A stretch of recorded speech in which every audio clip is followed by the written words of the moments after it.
So you've just received a request to check out a PAM account, as seen here by Kelly in my case.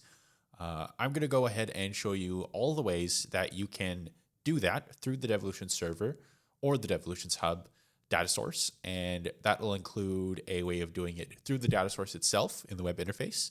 You'll also be able to see how we can do it in RDM and how we can do it through Workspace in our desktop app or in our mobile app.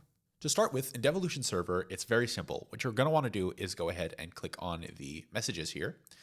And then we'll have our checkout request. The last one was 17 minutes ago, case later. That's the one that we're looking into right now.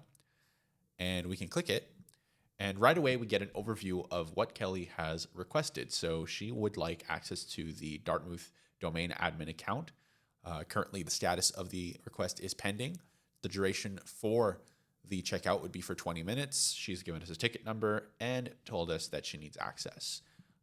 We've also seen that she'd like to be elevated as the DNS admin. Now, we could simply approve or deny the request, but if we, for whatever reason, like to customize the request further, so say, for example, she's asked for 20 minutes, I can go ahead and actually change what she's requested. So I can go custom and give her less than 20, or I can say, for whatever reason, think that she might need more than 20 minutes and give her 30 minutes for the access duration. I can then allow her to receive a message from me, approved. And if for whatever reason I'd like to add other things that she could be elevated as or change whatever it is that she's requested, I can do that in the elevated as field here in the drop-down menu. And then all I need to do is click approve, or if for whatever reason I don't want to approve it, I just have to click deny. Next, we have Remote Desktop Manager, which again, the way of approving the request through Remote Desktop Manager in the DVLS data source is really simple. You're going to want to go to View and then PAM Dashboard, and then a tab will open in your dashboard, as seen here. You're then going to want to select the PAM vault that the request could be coming from. In my case, it was Dartmouth.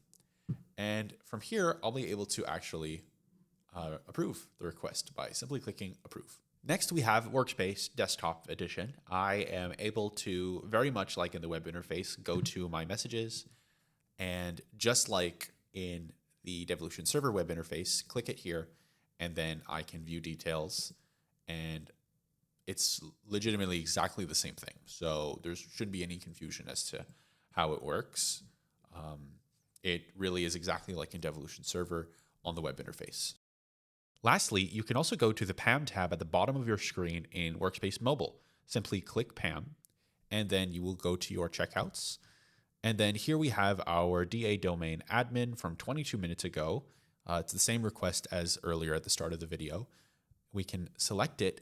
And then much like in DVLS web interface, you're able to select the time frame and change it as you wish, and also modify what Kelly would like to be elevated as and send her a message. Now, I think she's been waiting quite a while, so we are going to now approve the request. And there you go. If for any reason you'd have more questions regarding checkouts and how to approve them, we have plenty of information regarding that in our documentation and knowledge base articles.